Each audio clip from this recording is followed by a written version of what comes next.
Welcome into the In the Money podcast for Kentucky Derby Day at Churchill Downs. I'm Tom Leach along with Jim Goodman, Keeneland's Director of Mutuals and Simulcasting. 7 stakes races, all of them graded on the Derby Day card, and we'll take a look at those, plus the pick 4 that is all stakes starting in the 9th race. So, Jim, let's jump into the 6th. It's a grade 1, the Humana Distaff, and all of these fields are deep, tough betting challenges. Who did you land on in the Distaff? Yeah, I went to Churchill yesterday. My son and I were talking about handicapping the Oaks and the Derby, and it's like, Dad, these are tough, and he's 22 years old and just getting started handicapping. I said, I know it's an incredible card both days. The Humana Distaff, I haven't heard whether Finest City is going to run in this race or not. If she runs, she's also entered on Friday in the Oaks in the La Troyenne. So if she scratches out a La Troyenne on Friday and runs here, I think she wins this race. I think her recent form is outstanding. She almost won the Santa Margarita at Santa Anita behind Valladori, and I just think she's the best filly in the race. If she doesn't run here, I think Carina Mia is an interesting alternative. She hasn't been out since the Breeders' Cup, but she was outstanding last year, 2 for 2 at Churchill. Bill Mott does get them ready off a layoff, so I think that she's probably the choice if Finest City doesn't go.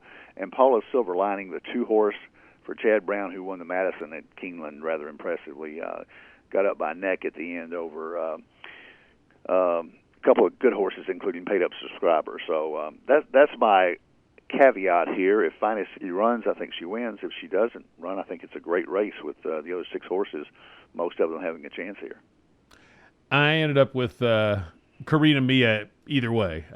Bill Mott's usually points for these big days, and 34-4 workout earlier this week for this filly who loves Churchill Downs. So she's going to be my pick in here, but got to use Finest City, Paula Silver Lining, and Lightstream. I think any one of those 4 could win it, but I'm going to take Carina Mia.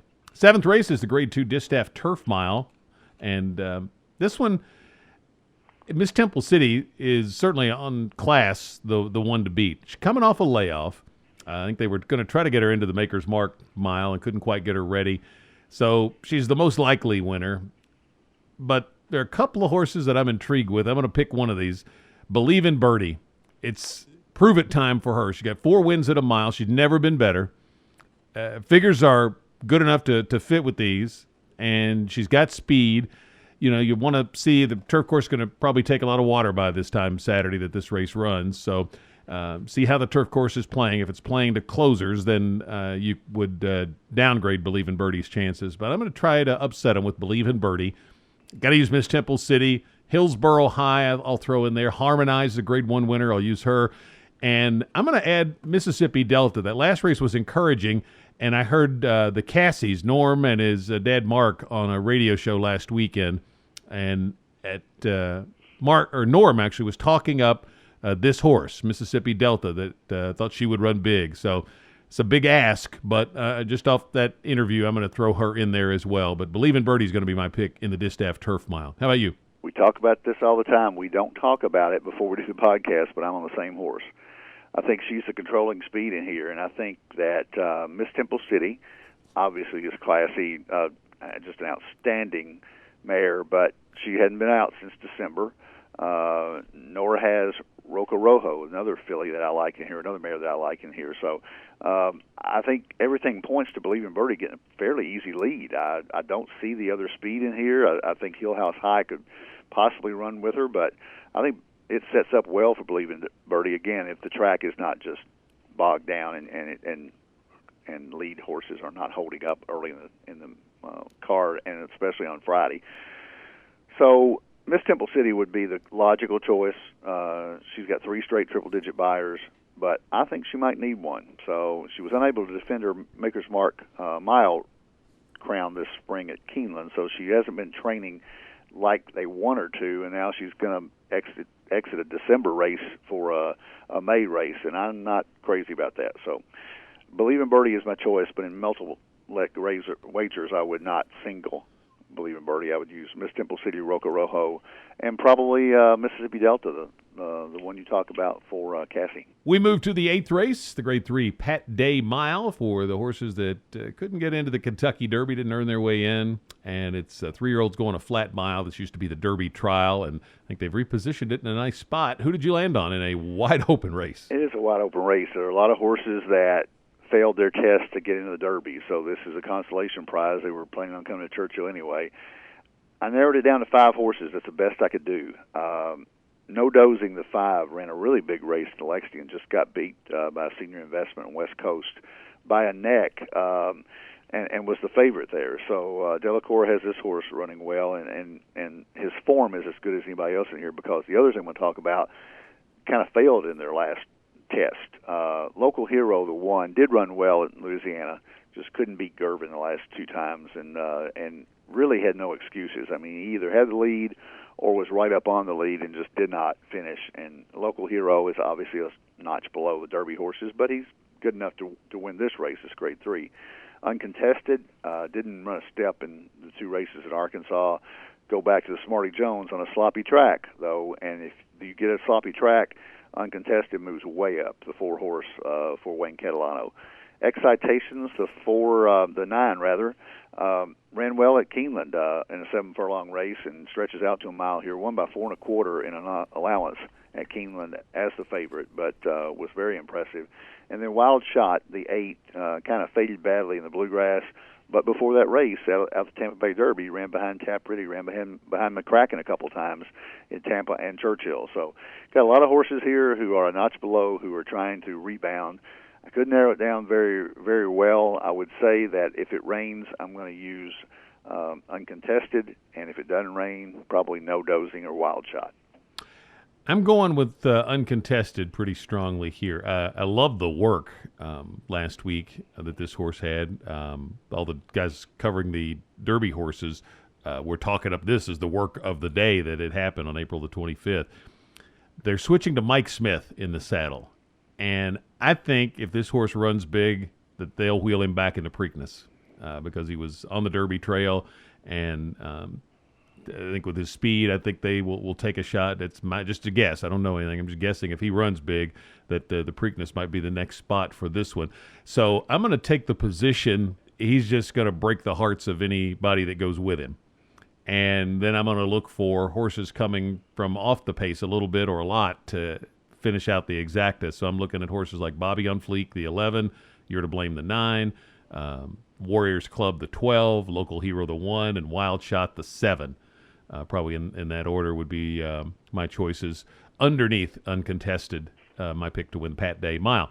Now, the 9th race is the American Turf for 3-year-olds going a mile and a 16th on the grass course. And you've got La Coronel.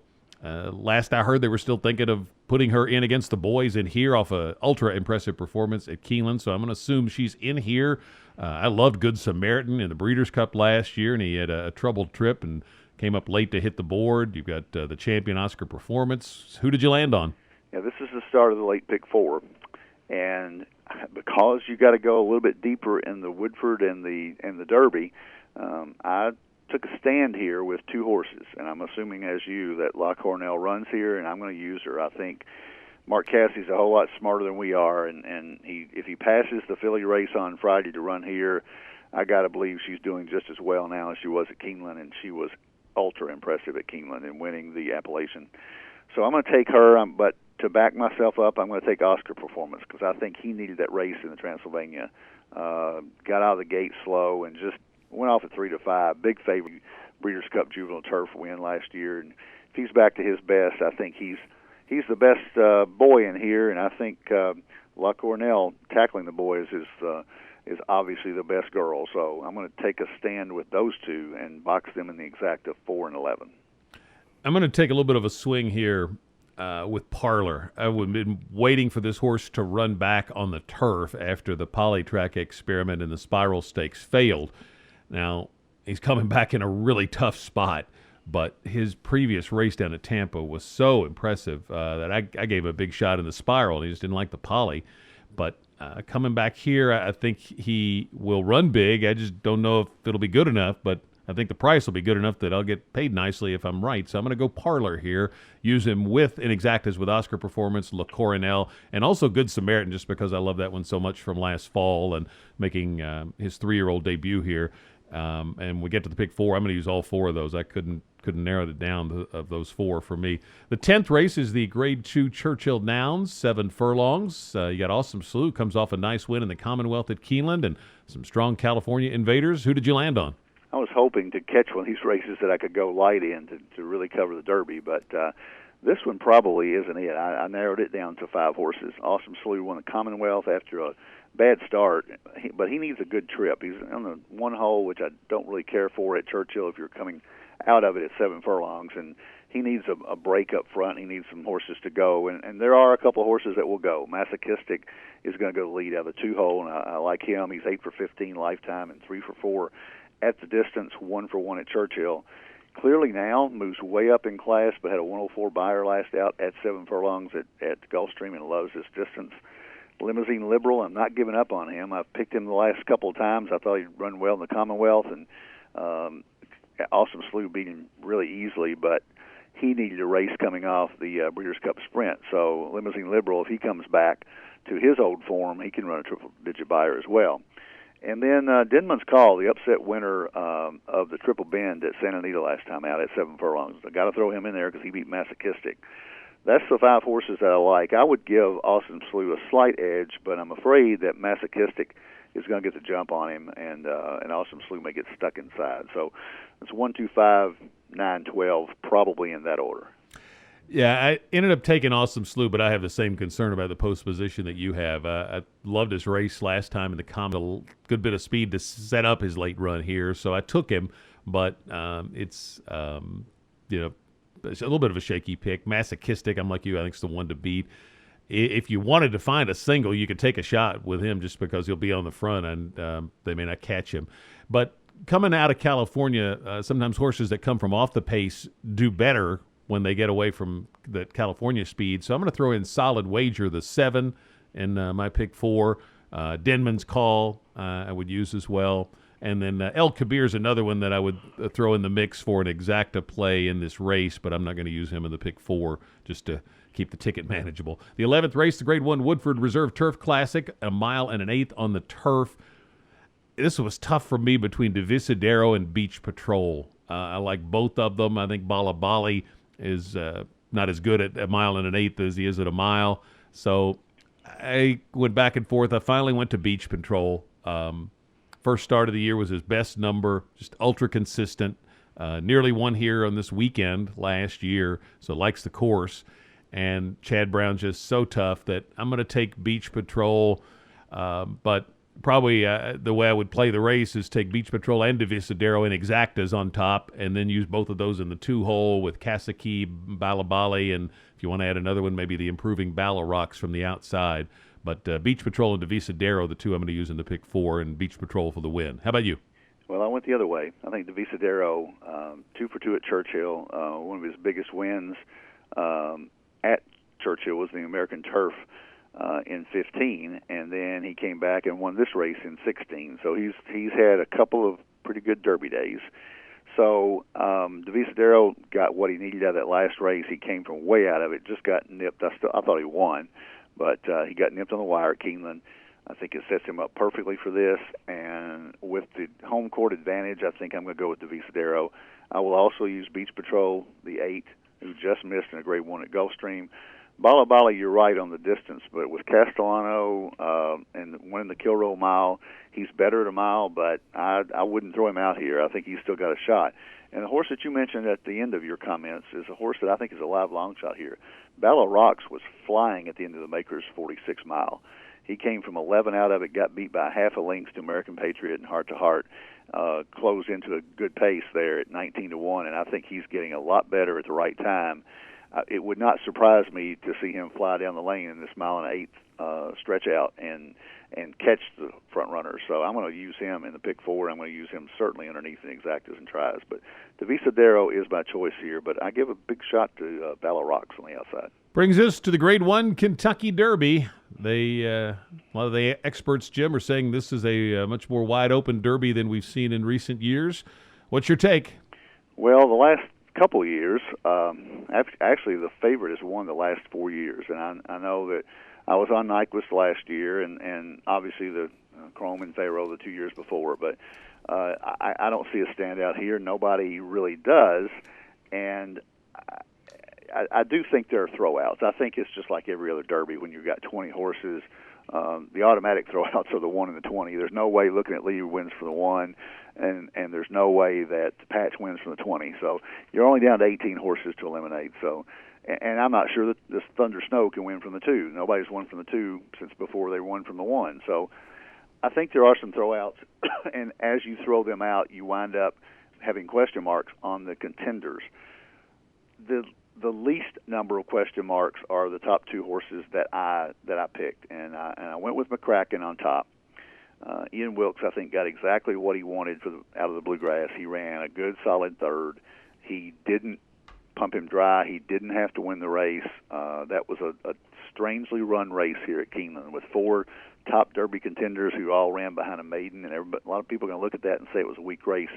I think it was circumstance that McCracken didn't run his best race. I think Tappert either didn't like the track or had a bad day or whatever. And Practical Joke, I think, was exposed as a horse who's going to run well but probably isn't going to win. So I think McCracken got the most out of that. I'm a little prejudiced because we need a win. Keeneland does for the Bluegrass. He got a great draw in the auxiliary gate. He's the first horse in the gate. There's a gap between 14 and 15. He loves Churchill. And I think he'll be okay on an off track. So I'm picking McCracken to win. Classic Empire of the 14 had a very impressive Arkansas Derby. He had every reason not to run well in that Derby because he had missed a lot of training. He had a lot of changes. He was going to come to the Bluegrass. It worked out well for him. Whether he can take a step up off that after missing that training is a question mark, but I think he's awfully, awfully good and probably the most talented horse in the race. Irish War Cry, the 17, is the Wood winner. The Wood winners have not done well the last 20 years or so, but he was extremely impressive. If you just draw a line through his Fountain of Youth, when he apparently just did not like the track. I mean, he ran so bad. I can throw out a race like that a lot easier than I can throw out an 80 buyer. He ran a 63 in between 2 101, so I'm just going to believe Graham Motion and say that he had a bad day. And the Wood Memorial was extremely impressive. Don't know what he beat there, but I give him a real shot. Tappert, I am not tossing him because I think he didn't like the Bluegrass track. For whatever reason, he just threw in a clunker. And if he runs back to his Tampa form, he's got a sloppy track win at Gulfstream, and he's been working as well as anybody according to the clockers. So he's also what you call the other Pletcher, the forgotten Pletcher, because everybody is looking at Always Dreaming. And Always Dreaming, the 5, is my 5th choice. You got to look at him off the Florida Derby win. Just don't know if the field was all that salty. I don't know who he beat down there. So that's my top 5. McCracken is voice, and I would play him in multi-leg wagers with Classic Empire the 14, Irish War Cry the 17, Tappert the 16, Always Dreaming the 5. I would key them in exactas and tries underneath. And there's a horse that I didn't put in here called Hints that I think has a real shot to hit the board because the Sunland Derby came out so good. The horses that came out of there have come back to run well, so I'm going to give Hints a big shot to hit the board as well. But those are my top 5, hoping for McCracken, and I'm going to do a $1 superfecta box, 14, 15, 16, 17. I don't think I've ever bet that in my life, but those 4 post positions are the ones that I like. So I am going to Classic Empire. Back in '93, I remember Sea Hero was a really good 2-year-old. Went down to Florida and just did not do well. Kind of got it off everybody's radar. Mac Miller brought him up to Keeneland, got him back on track. He ran, I think, 4th in the Bluegrass and then blossomed at Churchill and won the Kentucky Derby, the only one for Paul Mellon and Mac Miller. And I think Classic Empire is a similar kind of story with all the issues he had down in Florida, at the track anyway. He got right when they took him to the farm in Ocala, and then he went out and had less than ideal circumstances in the Arkansas Derby and just, I think, won that on class. And I think he will improve off that and get back to that something close to that horse we saw in the Claiborne Breeders' Futurity and the Breeders' Cup Juvenile last fall. And if he does, he's going to be awfully hard to beat. So I'm going to take him for my pick to win the Derby, but not strong enough that the missed training time is enough of a question mark that certainly can't single him or anything like that. My next one I'm going to throw in is J-Boy's Echo for a long shot for Dale Romans. I think if you read the Clocker reports, all the horses out of the Bluegrass are doing well, from the winner on down through the fifth place finisher Taproot. And I think at least one and maybe more will hit the board and maybe win. So I'm going to use a big price on J-Boy's Echo because I think he'll get overlooked in the wagering, and I think he can run a big one. He's one of only, I think, 4 horses in the field that have a triple-digit buyer. Next on my list is Irish War Cry. I moved him, it's between him and McCracken. I've gone back and forth on those two for my third slot. McCracken because he loves the track, Irish War Cry just because I really thought he looked good when I saw him down there earlier this week, just galloping, and I liked his win in the wood. So those two are next. And then Taproot would be my next one. And then if you go deeper, Practical Joke, I think, could run a good one. And then there's one other long shot horse that I'll probably play around with underneath and tries, and it's Battle of Midway, who I think in only his 5th lifetime start can improve, and just Jerry Hollendorfer comes all the way across the country. I always respect that. So, but for the pick 4, we'll start at the 9th race. I'm going to use the 4 I mentioned: Parlor, La Coronel, Oscar Performance, Good Samaritan. I'm going to use 4 in the Churchill Downs: Awesome Slew, Masochistic, Solid Wager, and Denman's Call. I'm just using 2 in the Woodford: Beach Patrol and Divisadero. And then in the Derby, as many of these as you can afford. I'll give them to you in the order I like them. 14, 15, 14, 13, 15, 17, and then if you can afford one more, throw in Always Dreaming. I don't really like him, but he's certainly got talent. If you can throw in one more, you could add him and for just a safety net. But that's my pick 4. How about you?